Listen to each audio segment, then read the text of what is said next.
Importante atenção a partir de agora, que diz assim: a lei do Senhor é perfeita e restaura a alma. O testemunho do Senhor é fiel e dá sabedoria aos simples. Os preceitos do Senhor são retos e alegram o coração. O mandamento do Senhor é puro e ilumina os olhos. O temor do Senhor é límpido e permanece para sempre. Os juízos do Senhor são verdadeiros e todos igualmente justos. São mais desejáveis do que o ouro, mais do que o ouro depurado. E são mais doces do que o mel e o destilar dos favos. Além disso, por ele se admoesta o teu servo em nos guardar a grande recompensa. Quem há que possa discernir as suas próprias faltas? Absolve-me das que me são ocultas. Também da soberba guarda o teu servo, que ela não me domine. Então serei irrepreensível e ficarei livre de grande transgressão. As palavras dos meus lábios e o meditar do meu coração sejam agradáveis na tua presença, Senhor, rocha minha e redentor meu. Que lindo, né? Esse texto é um texto de Davi, é uma poesia maravilhosa e fala sobre o que nós vamos falar hoje, que é a suficiência das Escrituras. Nós começamos uma série de estudos, o Cleiton deu a introdução a semana passada, hoje eu continuo ainda com a introdução e o estudo propriamente começa na próxima semana. Então, hoje eu vou falar da suficiência das Escrituras, mas vou falar um pouco aqui no próximo slide. É para cá?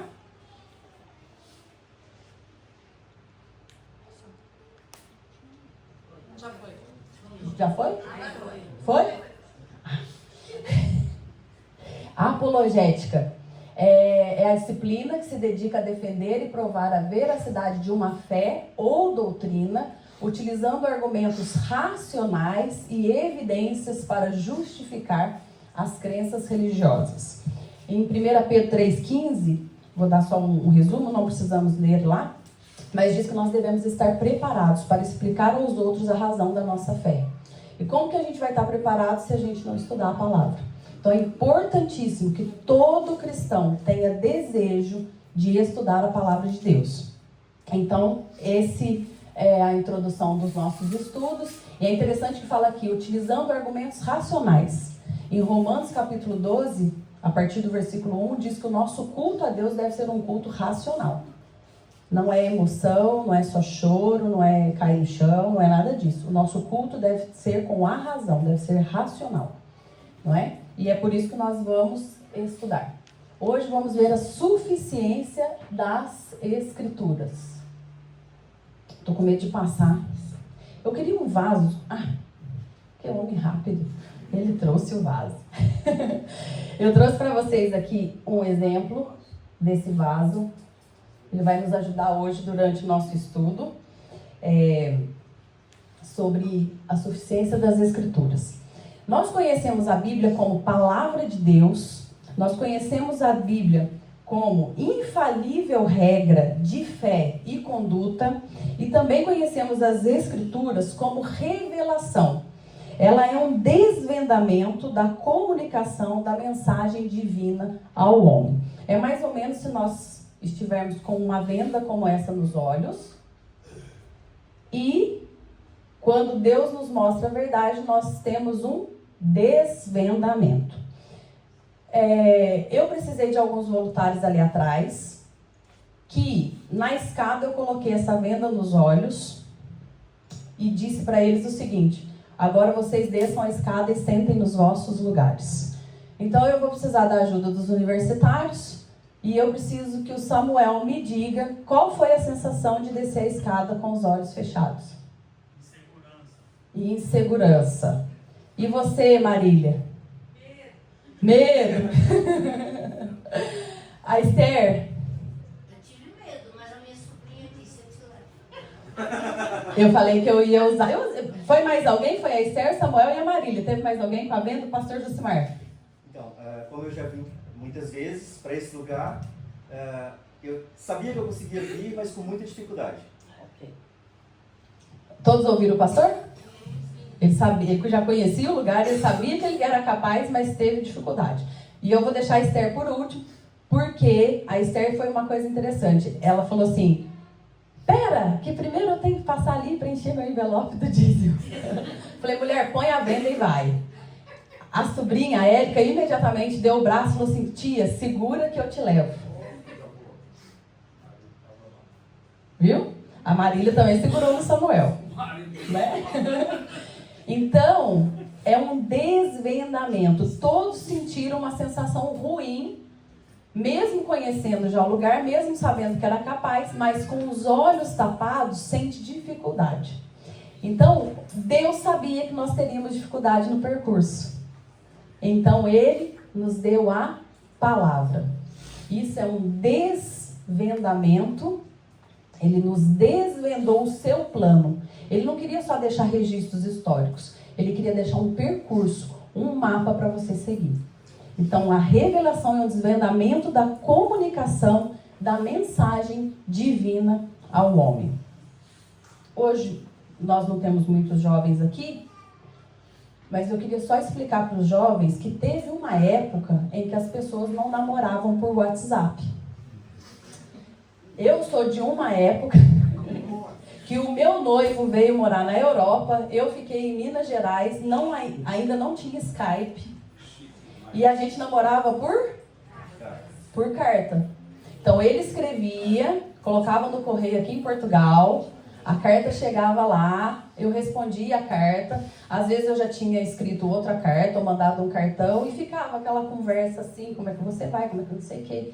Esses dias a minha irmã achou essas coisas minhas lá, e mandou foto no grupo da família de uma carta que eu escrevi para ele. Eu fiquei com vergonha. Porque eu falei, gente, não acredito que eu escrevia isso.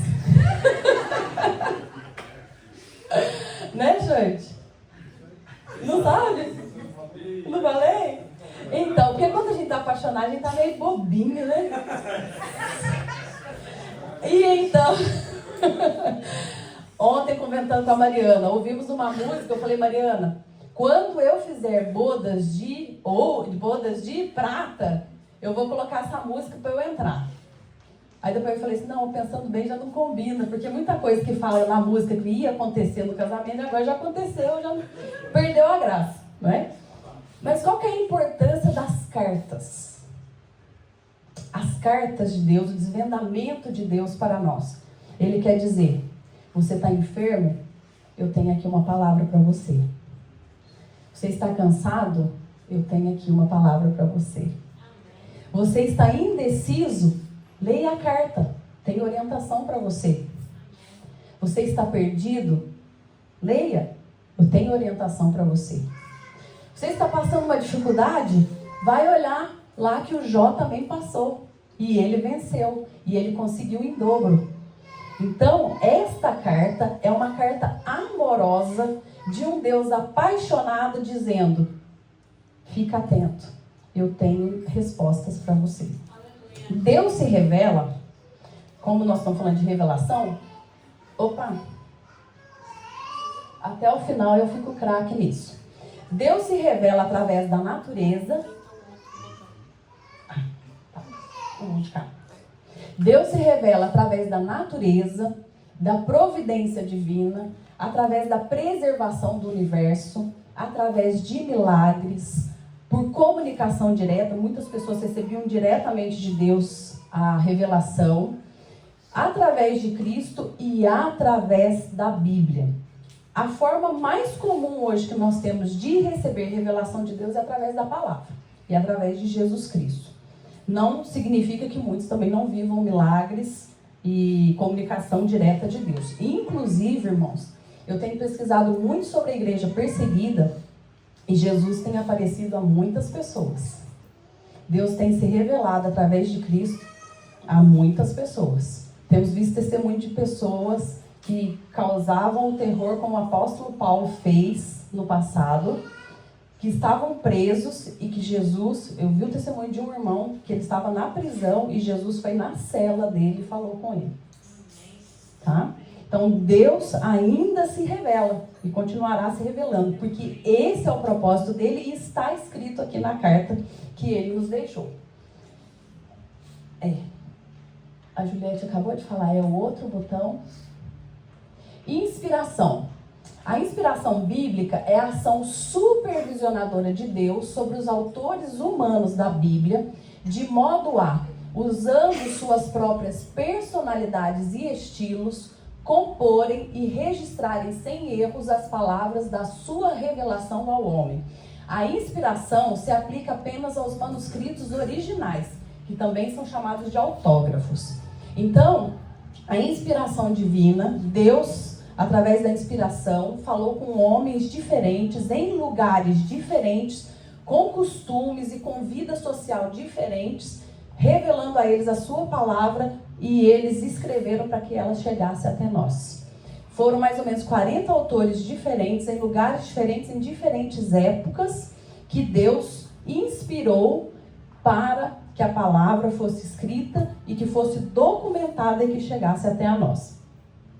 A palavra de Deus, a terminologia dela, significa rolo ou livro. Esse texto de Lucas, capítulo 4, versículo 17, é aquele texto que Jesus está na sinagoga e fala que foi entregue a ele o rolo do livro de Isaías. Jesus abre o rolo e ele lê sobre ele mesmo, né? O Espírito do Senhor está sobre mim e ele me ungiu para pregar as boas novas aos cativos, a trazer a liberdade aos cativos. Agora eu não lembro direitinho todo o texto, mas quando ele enrola o livro e entrega para aquele que estava servindo, ele fala: hoje se cumpriu essa escritura. Então, a Bíblia também é conhecida como rolo ou livro. Algumas pessoas também falam que Bíblia significa biblioteca, porque é a união de vários livros. Nós temos uma biblioteca condensada em um único livro. Ela também é conhecida como Escrituras. Esse termo foi usado no Novo Testamento para os livros sagrados do Antigo Testamento. Essa palavra também foi usada no Novo, mas ela é mais usada no Novo Testamento para revelar do Antigo. Não vamos ler agora esse texto, nós vamos ler no final. E a palavra é também conhecida como Palavra de Deus, que é o que nós mais usamos, né? Nós usamos mais Palavra de Deus que Escrituras, usadas em ambos os testamentos em sua forma escrita. Qual é a divisão da Bíblia? Todos trouxeram Bíblia hoje? Trouxeram? Quem não tem Bíblia, depois a gente eu acho que nós já conseguimos algumas Bíblias para quem não tem, tá? Principalmente para os visitantes. Então, a Bíblia que nós temos hoje, ela é dividida em duas partes. Ela é dividida em Antigo Testamento e ela é dividida em Novo Testamento. Se você tiver curiosidade, abre aí na primeira página da sua Bíblia, no que é chamado de índice.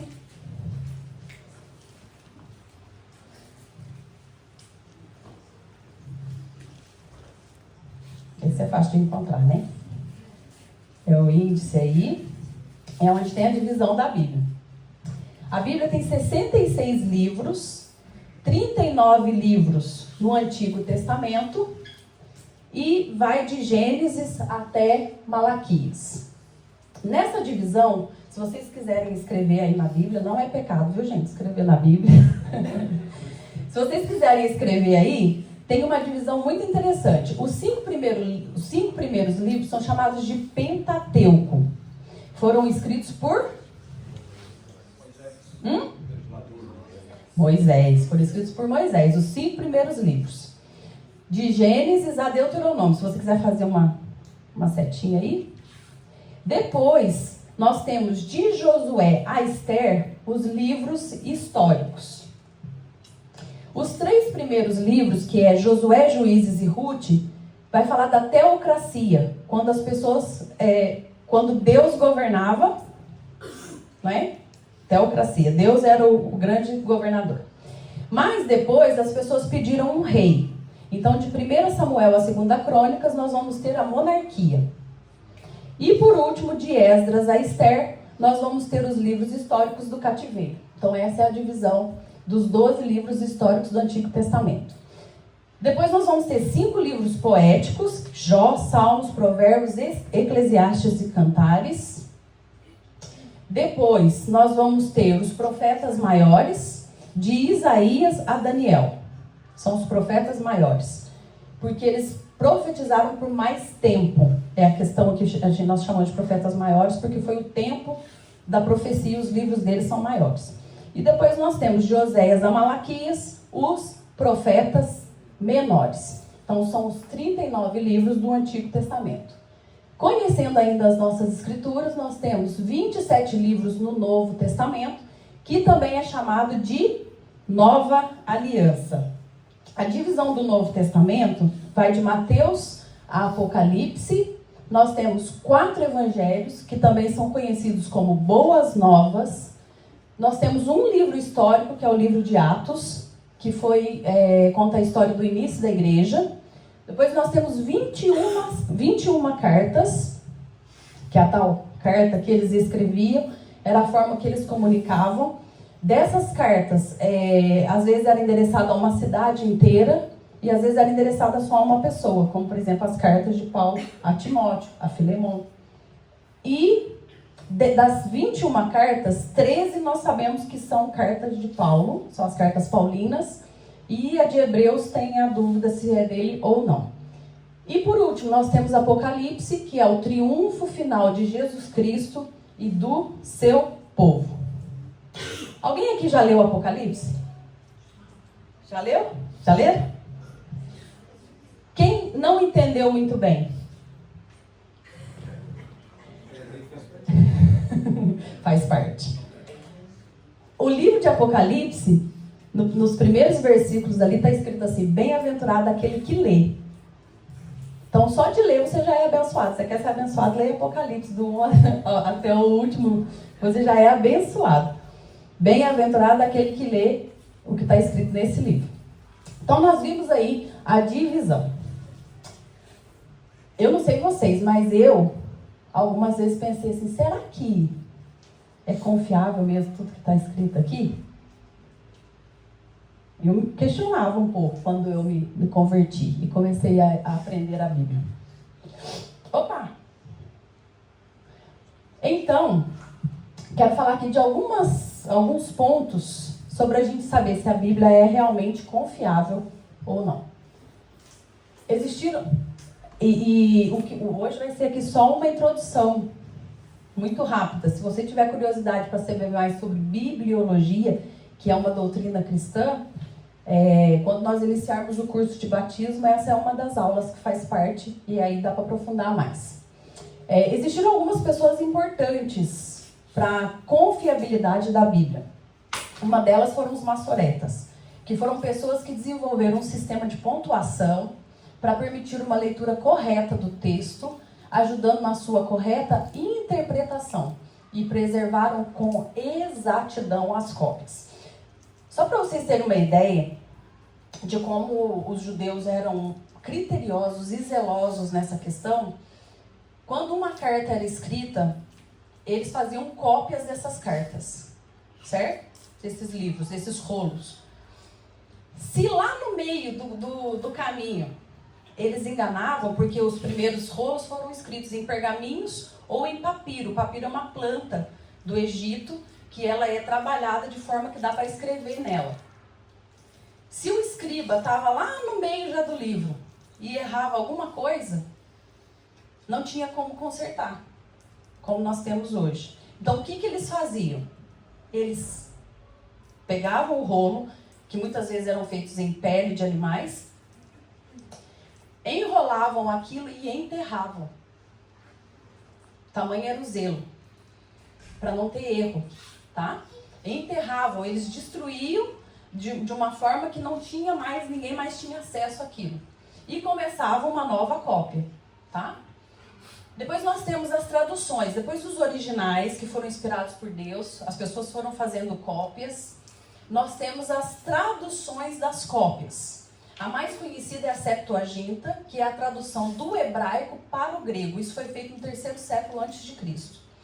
O Antigo Testamento, esses que nós vimos, os 39 primeiros livros da Bíblia, eles foram escritos em hebraico. Algumas partes em aramaico. O Novo Testamento foi escrito em grego, tá? Então, a Septuaginta é a tradução do hebraico para o grego. Antes de eu falar da Vulgata, eu vou pedir para a Juliana deixar já no jeito o vídeo dos missionários. E depois nós temos a Vulgata. A Vulgata é a tradução do hebraico para a tradução latina. Quem fez foi um padre, o São Jerônimo, 400 anos antes de Cristo. Já incluiu o Antigo e o Novo Testamento. E nos nossos dias, as traduções hoje são feitas. Eu quero mostrar para vocês um exemplo aqui, que eu fiquei emocionada de madrugada, eu acordei, estava pensando na palavra, orando, né? Aí o Xande também acordou, a gente foi para a cozinha, umas 2 da manhã, tomar um chazinho. E eu fui assistir o vídeo que eu recebi ontem. Eu pedi para uma amiga minha, nós fizemos seminário juntas, e ela e o marido são tradutores da Bíblia. Eles vivem entre o povo xerente, que é uma tribo indígena em Tocantins, no norte do Brasil. E o trabalho deles é a tradução do Antigo Testamento, porque já tem a tradução do Novo Testamento. Então eu pedi que eles fizeram um vídeo contando para vocês um pouco como é o trabalho de um tradutor da Bíblia. Aí vocês vão entender que hoje já tem muita tecnologia. Aí vocês vão entender como era no passado, muito mais difícil. Pode colocar, Juliana, por favor. Graça e paz, irmãos. É uma alegria muito grande nós podermos compartilhar um pouco do nosso ministério com vocês. Eu me chamo Regiane. Eu sou o Werner. E nós somos missionários no interior do Brasil, no estado do Tocantins, entre o povo xerente. Nós estamos aqui juntamente com os nossos filhos, o Davi, de 14 anos, e a Elisa, de 11.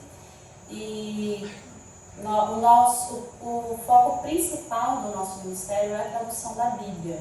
Então, quando nós chegamos aqui em 2016, o povo xerente já tinha o Novo Testamento traduzido para a sua língua. Esse Novo Testamento foi entregue em 2007 e nós viemos para ajudar na tradução do Antigo Testamento. Nós viemos entendendo, já que o nosso chamado foi para a tradução da Bíblia, o quanto é importante que cada povo tenha a Bíblia na sua própria língua, porque a língua materna é a língua que mais fala o nosso coração, né? E mesmo que nós falemos outra língua, sempre ao ler a Bíblia na nossa língua materna, com certeza nós vamos conseguir extrair mais ensinamentos e entendê-la de uma forma mais profunda. Então, existe esse movimento, não só aqui no Brasil, mas ao redor do mundo, de tradução da Bíblia para as línguas minoritárias, porque graças a Deus as línguas majoritárias, como português, inglês, francês, já existe há séculos a Bíblia, graças a Deus. Então tem esse movimento crescendo nesses últimos 50 anos para que as línguas minoritárias também tenham a Bíblia traduzida. O processo da tradução da Bíblia é bem meticuloso, bem demorado, né? Nós escolhemos o texto que vamos traduzir e aí então é feita a exegese daquele texto, que é um estudo, aí nós vamos para os originais, vamos entender profundamente o texto em si, e aí então vamos preparar para o primeiro esboço, que é o primeiro rascunho do texto que nós vamos produzir na língua xerente. Então, eu já deixo o texto preparado, com as dificuldades que eu sei que podemos encontrar, tanto nas exegéticas quanto da própria língua mesmo. A língua xerente, ela tem algumas diferenças em relação ao português, assim como todas as línguas são diferentes, né? O xerente, por exemplo, não tem a voz passiva, então eu não posso falar a porta foi fechada, eu tenho que modificar essa frase para a voz ativa e colocar um sujeito, o fulano fechou a porta. Então é o contexto que vai me dizer como fazer isso. Eu já vou preparando esse texto para quando chegar a hora de sentar junto com o falante nativo, com o indígena, para nós traduzirmos, porque uma boa tradução é feita pelo falante nativo. Nós não somos falantes nativos e podemos ajudar no processo, mas mas a tradução não ficaria tão bem feita se fosse feita só por mim, né? Aí nós sentamos, fazemos um primeiro esboço, tem ali as dificuldades, as diferenças que eu já falei na língua, palavras inexistentes, como por exemplo, não existe leão em xerente, não existe sacerdote, anjo e tantas outras palavras. E essas palavras elas têm que ser explicadas com uma frase explicativa. Por exemplo, o anjo é o ser celestial pertencente ao nosso grande Criador. E, então, essas coisas vêm à tona na tradução, nesse primeiro esboço. Terminado isso, nós vamos passar para outros, para fazer revisões, ou então uma revisão em grupo. Depois das revisões, nós fazemos uma retrotradução, que é traduzimos de volta para o português, exatamente como ficou em xerente, traduzimos de volta para o português. Isso em si já é mais uma revisão, mas o objetivo principal é encaminhar esse texto para um consultor, porque a Sociedade Bíblica do Brasil, por exemplo, ela só imprime Bíblia que tiver um aval de um consultor de tradução da Bíblia. E como ele não fala xerente, nós mandamos a retrotradução em português. Ele, a partir daquilo, já começa a interagir com a equipe nossa, perguntando, tentando tirar dúvidas, e vai chegar o momento de ter uma reunião com a equipe para que o consultor possa então entender se os indígenas estão compreendendo aquele texto. Depois da consultoria feita e aprovada, então esse texto ainda vai para checagem na comunidade, uma leitura em grupo, e então aí as partes finais, diagramação, edição e a publicação. O Novo Testamento levou 40 anos para ser feito. Todo esse processo é demorado, além de tudo os missionários tinham muitas outras coisas para fazer, a igreja estava nascendo, líderes sendo treinados. Hoje, estamos no Antigo Testamento, é muito mais comprido, 3 vezes o Novo Testamento, mas, por outro lado, a gente já tem líderes, já tem igreja, e não precisamos nos envolver com saúde nem educação, então podemos ter um pouco mais de foco, né, na tradução do que os missionários pioneiros tinham, e por isso a gente entende que não vai levar os 40 anos para fazer o Antigo Testamento, né? Até porque tem mais recursos hoje em dia, né? Para tradução. Todos os recursos, né, do computador, os softwares bíblicos, um software específico para a tradução da Bíblia que nós temos, muitos comentários específicos de tradução também, versículo por versículo, tudo isso ajuda e ajuda muito. Você lê Timóteo para a gente então, diferente? 2 Timóteo 3,16. Então vamos lá, 2 Timóteo 3,16 diz assim: Tokburé, Tokazaré, Danim, Resukal, Amran, Inco Ingré, não, Tô Incrã, Mercuzé, Inco Ingré, Quai, Noraimã, da tua soma, não, para bom. Aí você, ensina, não, mandando crer, o amor, não, Pibumã, Canto Duré, o animo não conforma com nem teu amor em Gumã, Canto Duré, o ato não peni, não nada em WhatsApp para você Pibumã, já teu amor escupês, aí em Quai Barran, Quamrão não zero não, teu amor tu Pibumã, Duré Psedi. Bem, muito obrigada, irmãos, por nos ouvirem. Esteja em oração por nós também, é um ministério desafiador. É muito bom poder compartilhar com vocês e saber que vocês estarão orando por nós aqui também. Então, o Tokazaré, Zadat, Kraik, Manka, Seco. Deus os abençoe. Amém.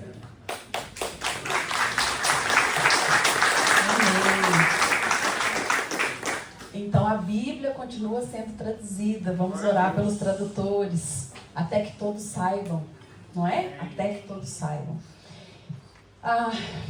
Eu fico emocionada de ver isso, porque eu judiei muito essa menina. A arqueologia e a Bíblia. Existe quando eu falo que eu judiei no seminário, eu sequestrava ela, enquanto ela não dava bolacha recheada pra gente, a gente não libertava ela.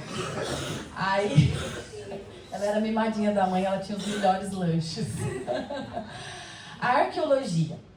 A arqueologia também comprova que a Bíblia é um livro confiável.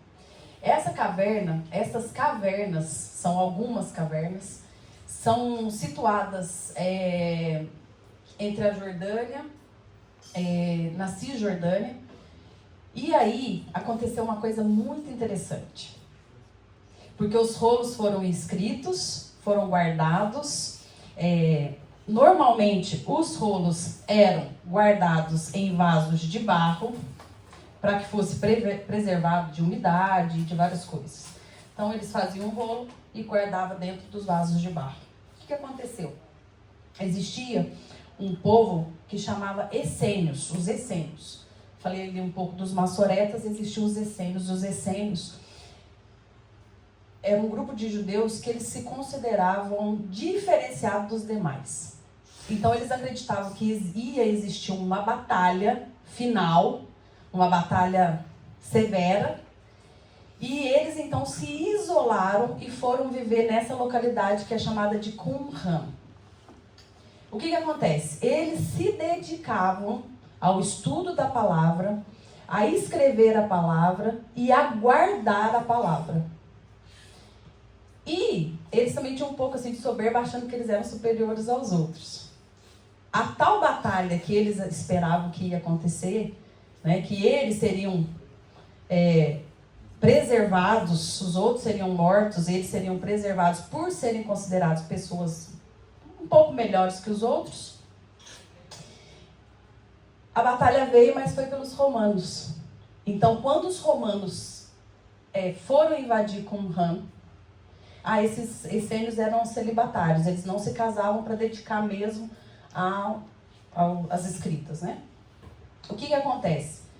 Eles pegaram os rolos que estavam guardados dentro de vasos de barro e esconderam dentro dessas cavernas para que fosse preservado.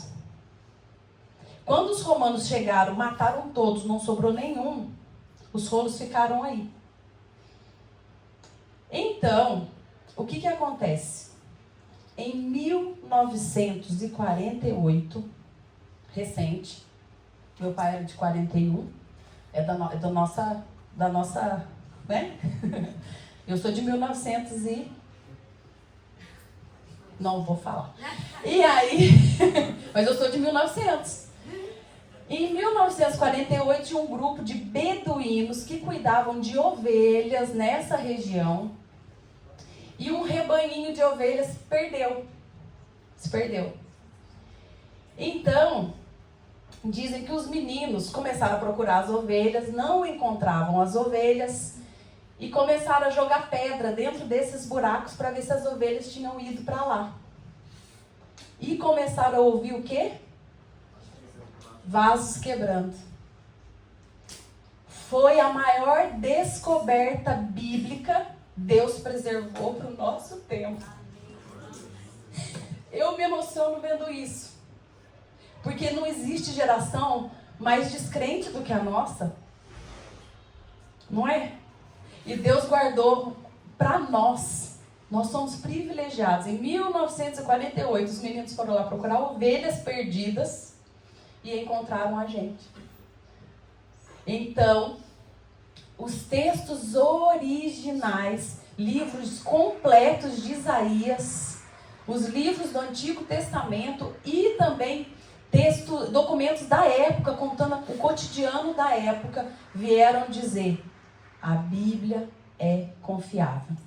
Os estudiosos pegaram os textos que eles tinham e muitos duvidavam, será que esses textos são mesmos? Deus manda texto de 1000 anos antes para dizer o que você tem está correto. Porque eles começaram a confirmar e não tinha mudança em nenhuma letra. Nos tamanhos, em tudo.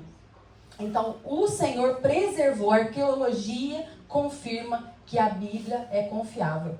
Então, aqui tem os dados que eu já fui falando, foram encontrados mais de 900 manuscritos, né?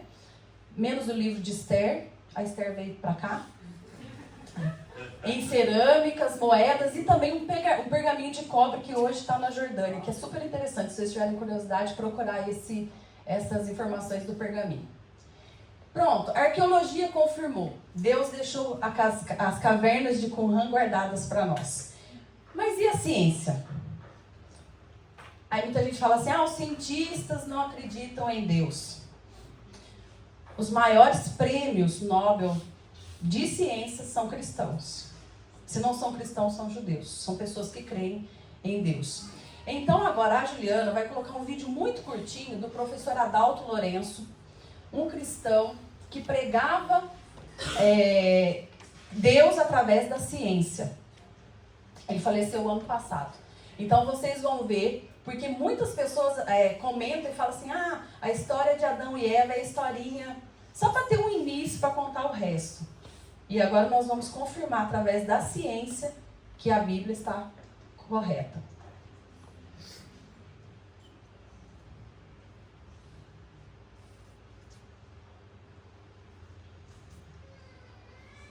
O DNA mitocondrial faz parte de um material genético que todos nós, seres humanos, temos. A questão que é muito específica sobre ele é que é uma informação genética que é passada de uma geração para outra apenas pelo lado feminino. Eu tenho 3 filhas. As minhas 3 filhas possuem material genético, DNA mitocondrial, da minha esposa. Elas não possuem o meu. Porque o meu, por ser homem, não é repassado. Na década de 80, uma pesquisadora, a doutora Rebecca Elkan, ela fez um trabalho espetacular. Ela pegou praticamente quase 150 amostras de DNA mitocondrial de pessoas do mundo todo. Aborígenes da Austrália, pigmeus na África, esquimós, índios aqui da América do Sul. E ela começou a comparar o DNA mitocondrial dessas amostras. A conclusão que ela chegou foi totalmente inesperada. A conclusão foi que todas essas pessoas, independente de qual grupo elas pertencem ou tenham pertencido, teriam vindo de uma única e mesma mulher. Tanto é que o estudo chama Eva mitocondrial. E depois eles chegaram também que vieram de um mesmo homem. O estudo foi chamado de Adão Y. E por curiosidade apenas, voltando na sequência do DNA, eles viviam lá onde a Bíblia fala, que é o Jardim do Éden. Só mera coincidência. Em 2 Timóteo, capítulo 3, versículo 16 e 17, estamos caminhando para o fim, a Bíblia diz que toda escritura, foi o texto que o Werner leu em Xerente, toda escritura divinamente inspirada é proveitosa para ensinar, para redarguir, para corrigir, para instruir em justiça, para que o homem de Deus seja perfeito e perfeitamente habilitado ou instruído para toda boa obra. Se você precisa de ensino, a palavra é para isso. Se você precisa ser corrigido, a palavra é para isso. Se você precisa ser instruído em justiça, a Bíblia é suficiente para isso. A Escritura é suficiente para isso. Depois nós temos em 2 Pedro 1, do capítulo 20 ao 21, antes de mais nada, saibam que nenhuma profecia da Escritura provém de interpretação pessoal, pois jamais a profecia teve origem na vontade humana, mas os homens falaram da parte de Deus, impelidos pelo Espírito Santo. Hebreus 4,12 diz que a palavra de Deus, ela é viva e é eficaz. Ela é mais afiada que qualquer espada de 2 gumes. Ela penetra ao ponto de dividir a alma e o espírito, juntas e medulas, e julga os pensamentos e as intenções do coração. Quando a gente lê isso, a gente tem temor, né? Eu pelo menos tenho, que Deus julga os pensamentos. Às vezes eu penso cada coisa. Nem eu acredito que eu estou pensando no que eu estou pensando. E a Bíblia diz que a palavra de Deus é eficaz e afiada para julgar o meu pensamento e as intenções do meu coração. E em 2 Coríntios 4,2, antes, renunciamos aos procedimentos secretos e vergonhosos, não usamos de engano, nem torcemos a palavra de Deus. Pelo contrário, mediante a clara exposição da verdade, recomendamos-nos à consciência de todos diante de Deus. Ou seja, de Gênesis a Apocalipse, a Bíblia toda é uma história só. A última parte do livro da Bíblia, A última parte do último livro da Bíblia, qual que é o livro? A última parte do último livro da Bíblia soa como o final da história começada na primeira parte do primeiro livro. Qual que é?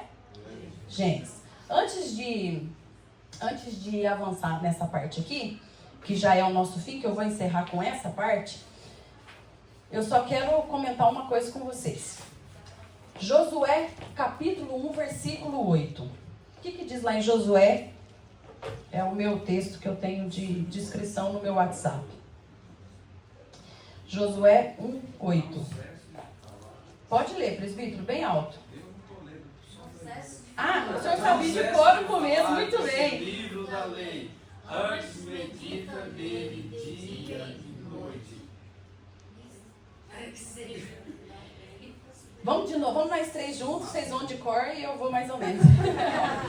Não deixe de falar as palavras deste livro da lei e de meditar neles de dia e de noite, para que você cumpra fielmente tudo que nele está escrito. Só então os seus caminhos prosperarão e você será bem-sucedido. Deus dá essa palavra a Josué. Nós sabemos que Josué foi um homem muito bem-sucedido. E foi um homem vitorioso. E foi um homem que teve uma missão incrível, porque ele teve que ser o sucessor de Moisés. E isso não era tarefa fácil. Só que quando Deus fala para Josué, não deixes de falar as palavras desse livro da lei e de meditar nele de dia e de noite, quais os livros disponíveis que Josué tinha? A lei. Josué tinha 5 livros. Aí, olhando para isso, ele tinha Gênesis, Êxodo, Levítico, Números e Deuteronômio. Era isso que ele tinha. Era o que existia na época. E Deus está falando para ele, se você cumprir o que está aí, você vai ser bem sucedido. Quantos livros Deus deixou para você, Mariana? Você tem mais chance de ser muito mais bem sucedida que Josué, não é? Rafaela, quantos livros Deus deixou para você? Queridos, pensa como é emocionante a gente olhar a suficiência das Escrituras por esse lado. O carinho de Deus com essa geração. O carinho de Deus conosco. Nós estamos vivendo hoje um privilégio que já custou o sangue de muita gente. A Bíblia é suficiente. E agora, eu quero mostrar para vocês que de Gênesis a Apocalipse, nós temos um livro que é inteiro, que é uma Bíblia, uma história só. Está aqui nesse manual bíblico. A última parte de Apocalipse soa como o final da história que foi começado em Gênesis. Queria que vocês tivessem atenção à leitura que eu vou fazer. A primeira palavra do livro de Gênesis, no princípio, criou Deus os céus e a terra. Em Apocalipse, a última palavra é: vi um novo céu e uma nova terra. Em Gênesis, Deus disse: ao ajuntamento das águas chamou mar. Em Apocalipse, o mar já não existe. Em Gênesis, as trevas Deus chamou noite. Em Apocalipse, lá não haverá mais noite. Em Gênesis, Deus fez os 2 grandes luzeiros, o sol e a lua. Em Apocalipse, a cidade não precisa nem do sol nem da lua, pois a glória de Deus a iluminou. Em Gênesis, no dia em que dela comerás, no dia em que dela comeres, morrerás. Em Apocalipse, não haverá mais morte. Em Gênesis, multiplicarei sobremodo as tuas dores. Deus falando com Eva, né? Em Apocalipse, não haverá mais sofrimento.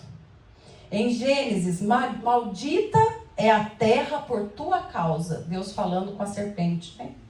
Em Apocalipse, não haverá mais maldição. Em Gênesis, Satanás aparece como enganador da humanidade. Em Apocalipse, Satanás desaparece. Em Gênesis, foram afastados da árvore da vida. E em Apocalipse, reaparece a árvore da vida. Em Gênesis, o homem afastou-se da presença de Deus.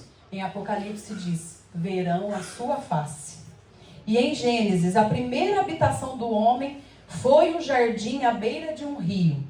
Em Apocalipse, a eterna habitação do homem redimido será ao lado de um rio que corre para sempre do trono de Deus. Aleluia! Cremos nessa palavra? Amém. Eu tenho confiança de que ela é viva e eficaz e que ela é capaz de me guiar. Hoje nós cantamos aqui, lâmpada para os meus pés, Senhor, é a tua palavra e luz para os meus caminhos. Se você não quer andar perdido por aí ou precisando de alguém para te guiar, leia a palavra. Leia a palavra. A palavra de Deus, ela é essencial na vida do cristão. Antes de procurar conselho com uma pessoa, vá buscar o que a Bíblia diz a respeito. Tá bem? A palavra de Deus nos diz que enganoso é o nosso coração. Às vezes você vai ouvir conselho de uma pessoa que o coração dela está te enganando. E a palavra vai te trazer consolo, vai te trazer conforto e vai te trazer direção. Charles Spurgeon disse assim: irmãos, a verdade de Deus é o único tesouro que procuramos. E a Escritura é o único campo onde podemos cavar para encontrá-lo. Nós não necessitamos nada mais do que aquilo que Deus achou próprio nos revelar. Pai, nesta manhã, Senhor, nós agradecemos por essa revelação maravilhosa.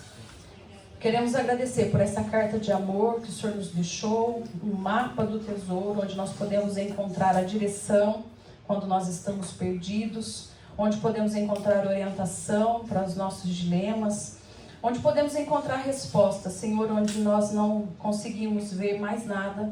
Nós pedimos a Deus que o Senhor nos ajude todos os dias a sermos mais disciplinados, Senhor, a buscar a tua orientação através da palavra que o Senhor já deixou para nós.